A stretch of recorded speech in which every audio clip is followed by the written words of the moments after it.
What do you have for us today, James? Well, I've got a preliminary review. If, as I said, the volume, that's not too much of an oxymoron. So this is classical Syriac, and it's written by Takemitsu Muraoka, and this is the second edition. First edition 2005, and then this one 2016. So this is Muraoka has done some more work on Akkadian. I think one of the texts I had when I was studying Akkadian, so that's ancient Assyrian and Babylonian. They're considered dialects of a language that they call Akkadian.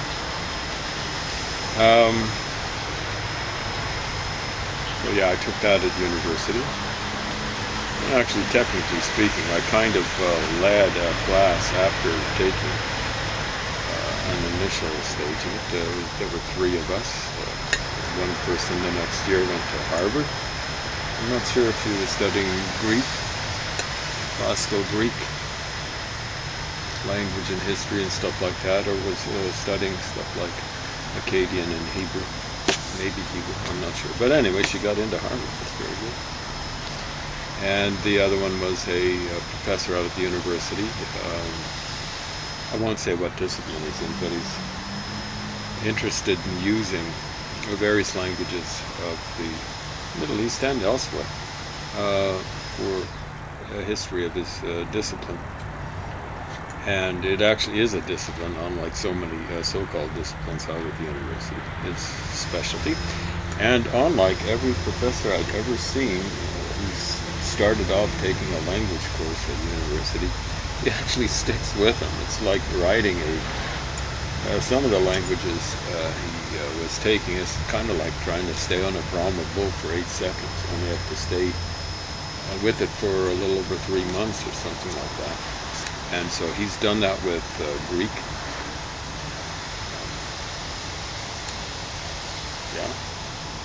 It would have been biblical Greek, New Testament Greek. And he did it with Hebrew, biblical Hebrew. And he did it with Akkadian. And then on our own, we three, this a woman who went to Harvard, and this professor, we studied on our own initiative, but at university, we studied Egyptian hieroglyphs, Middle Egyptian hieroglyphs. And what else would have he taken?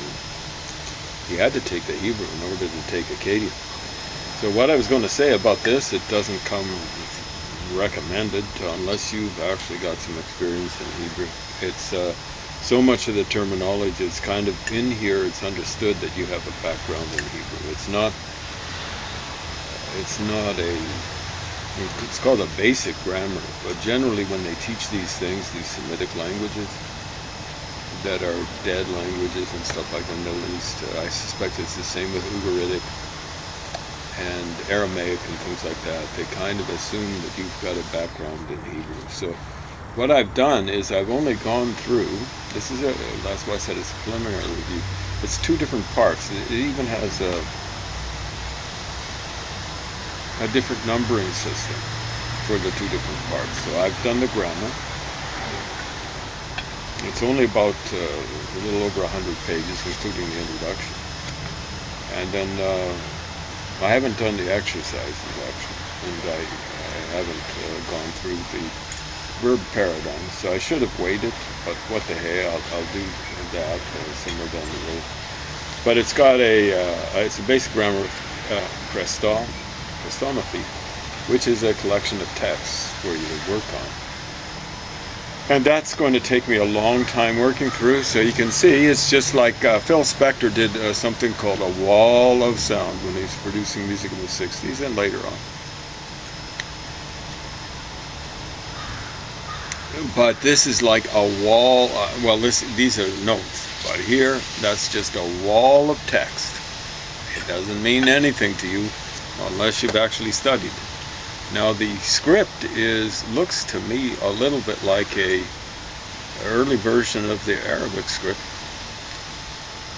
And I've studied some Arabic at university, more outside of it. Of course, I've studied Hebrew, and I've studied on my own a little at Hebrew. I've studied Akkadian at university. I've studied on my own. I'm in the process of studying some Amharic. The script there is amazing. I think there's 240 different symbols you got to learn. It's a Slavic script, but maybe somewhat clumsy. Definitely not as good as the Korean Slavic script. And so I've looked at a lot of these Semitic languages. I've looked at some already, and some Aramaic, and some Ammonite as well. So all of these languages are related to each other. They're called Semitic languages. And then studying the Egyptian hieroglyphs, I've actually looked at what are a larger language. It's called Semitic. So it's helped out. And so, like I say, it's not recommended for everyone. The real key to it for me is so there's a fairly good glossary. It's over 1,000 entries in there in the end of the Christomathy section. And is these collection of texts. They're fascinating. So these are Christian texts, and they're found, they come from present-day Syria, which is basically Muslim. There are a few Yazidis there, and there are a few Christians surviving, though probably a whole lot less of both groups after the depredations of ISIS. So they've got the inscription of the Great Flood, but not the Great Flood, of November 2001 CE, that's what Common Era, it's AD, from the archives of Edessa. So Edessa is kind of north of the Euphrates, as I recall. A deed of sale on parchment from Dura Ropus, roughly the same area, 243 CE. Abraham's temptation, so this is the version in Syriac of Genesis 22nd, the 22nd chapter of the Genesis, 1 through 19. The raising of Lazarus, so that the first one was from the Old Testament, this is from the New Testament, from John the 11th, from 11th chapter of John, the first 57 verses, according to the Beta Sira. And then the sixth selection is from a discourse on fate by Bar Dyson. So that'll be the son of something or other, and I suspect. And it sounds as though that's some philosophy.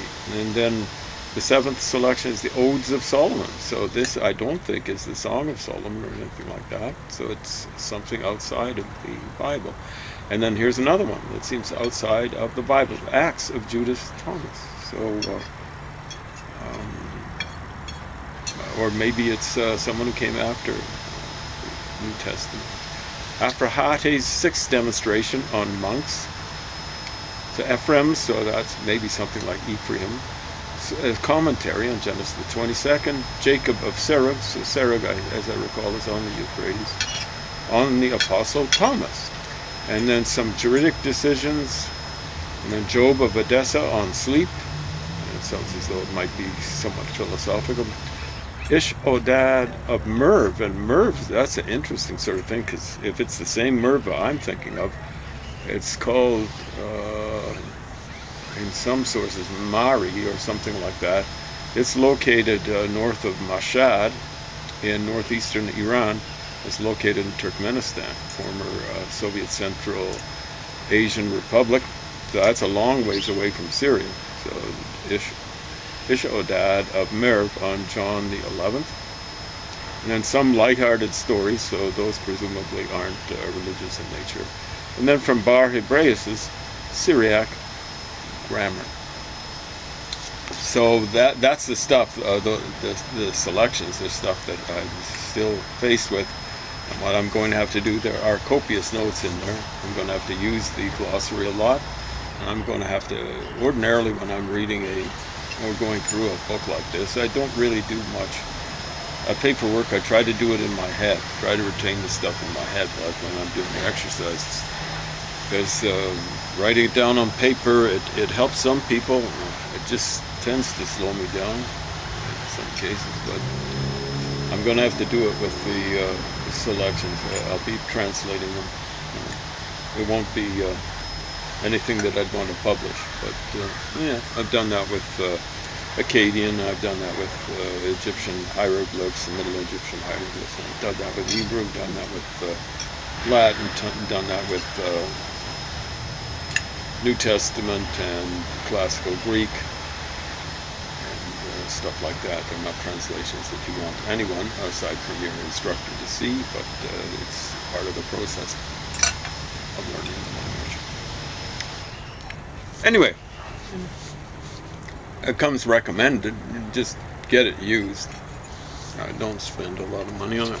Is it really likely that you're going to find stuff like that used? Oh, you can get stuff used, I suspect, on anything is available. I don't know if it's really Amazon, but there are sites where you can order up stuff used. So when I ordered up my, what was it, my Akkadian grammar from, it's written in, as I recall, in German. It actually had been owned by a recognized Syriologist. Huh. Yeah. So it had his name in it and all that sort of stuff. I didn't like to get it under those conditions because I presume the guy died. But, he was not looked highly upon by other Assyriologists. I don't know what the problem was. Was he a true believer in Christianity? I'm not sure. But I got his stuff. Like my instructor, I think, recognized the name too, But I ended up with his used copy, So it was available, but you had to order it up, right? It was, it wouldn't be like, does Amazon do those kind of things? I don't think it's through Amazon. Amazon just does new stuff, right? I don't know what they do. I have no idea. Anyway, I don't order things. Yeah, that's right. I've never ordered through Amazon. You never have, so. No. My sister, she shops a lot. Okay. Online. Well, she's very careful about what she spends her money on. Yeah. She's a good... But economical kind of person. Me, I don't know. I haven't bought anything in years now. It's I used to go to the thrift store and buy what I'd find. Haven't been there We haven't been to COVID. Yeah, that's right. And honestly, all I spend money on is I go to the grocery store and I buy food. And we buy gas, right? But that's more for me because that's for it's kind of my glorified wheelchair. Yeah. I mean, especially lately. I've been having trouble with my back. Yeah. So,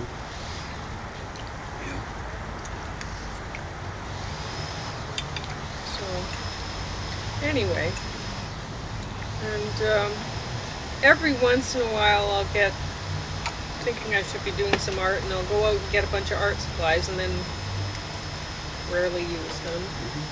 I get some idea, I have to get this project done, and then I get started on it, and then I'm like, why am I doing this? I have 1,000 other things I need to be doing. Yeah, we've tended to be responsible when it's come to COVID. But the only time I go out, it's not to expose myself, but and expose myself to the COVID is going to the hospital. And then for us, it's like essential. Yeah. And then you go to post this stuff at the library. Did you want to talk about what's happening at the library today, or is that par for the course? I'm hoping people are just adjusting somehow. You mean readjusting to... No. Not really. I mean, people didn't adjust in the first place. I know. It was really disheartening for us. Because James and I, we pretty much stayed home, but we went out to the once a month or something to get groceries and Staples. And we went hiking where nobody was. We tried to. I mean, there'd be sometimes people around. A couple. Anyway, so COVID, we were not around other people. You know, he'd go for his treatments at the hospital or whatever. There, I had no choice. That's 3 times every 4 Anyway. weeks. So, 3 times in less than every month. and then when we got out of the government mandated isolation period, Provincial government, yeah. whatever, that we were under a sort of, I don't know, I think people were calling it isolation, I don't know. But when we got out of that, we realized not many people had been doing it. It hadn't been a common thing, you know. We were hearing about the Alaska loophole and all sorts of crazy things, and it's like, whoa, our whole life has been disrupted, and anybody who's actually tried to hold back the pandemic, their lives. And then at the same time, you know, there's people just spreading it around. Yeah, you know? so what I want to What's do, the we point? don't have the internet. I'd been starting to work in 2019 on the University of Texas's wonderful website. Can't really call it a website, I guess, but program on the internet on the early Indo-European languages, Proto-Indo-European languages. It's probably early Indo-European, not Proto. That's the way you describe it. So, wow, I mean, it's something on the order of maybe 20 languages. And generally highly unusual, like Hittite, Tocharian, Gag and Tosk, the 2 languages that make up Albanian, Armenian, Ancient Iranian, Ancient Persian, slightly different, related to each other, Sanskrit, Classical Greek, I think it had Old French, or has, hopefully still, Gothic, I think it had Old Norse,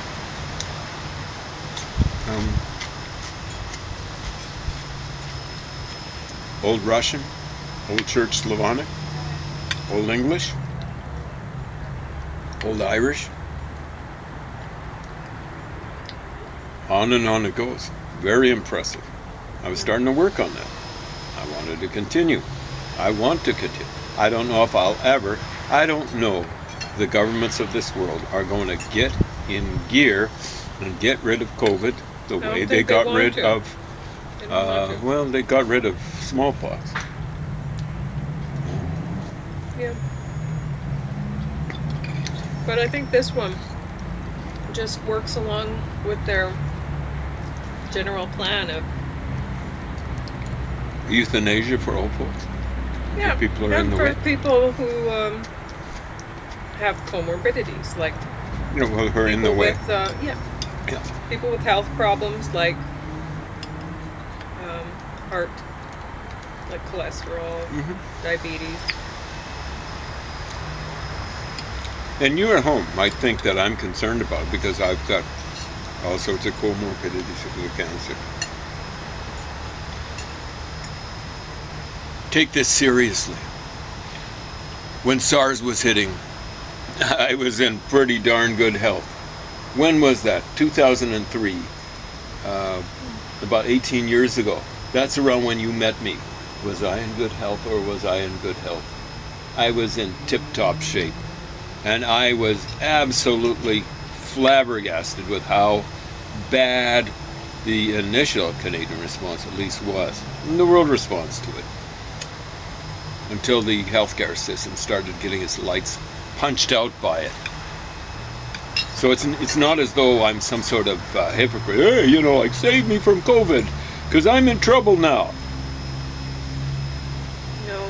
I couldn't believe the lackadaisical response to SARS. And this has been even worse. Ain't no hypocrite here.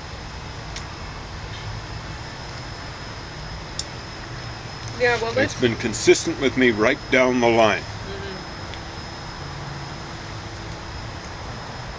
The fact of the matter is, it's only a matter of time before this thing decides to take a turn for those who have a You robust guys, immune system. you young pups that have been strutting around. Oh, it's just for old folks. Check out what happened in the second wave of the Spanish flu. Babies. It's of course. That'll really be interesting. That was like the first wave of the Spanish flu. It was taking out the old folks and the babies. They didn't have immunities. The second wave took out you young folks.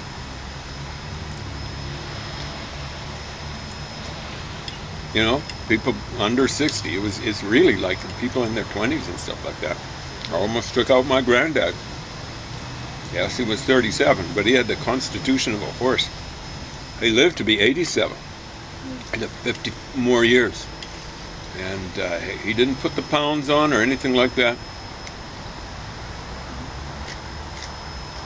Baseball isn't the most intense sport, but my dad can recall my granddad playing baseball in his 50s.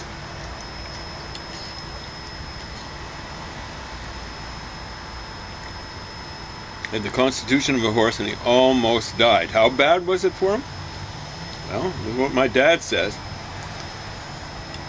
My granddad's then wife was pregnant. They lost the child, and my granddad lost her. That's not my grandma. My grandma was my granddad's second wife. And according to my dad, what happened is second wife, or the first wife, dies.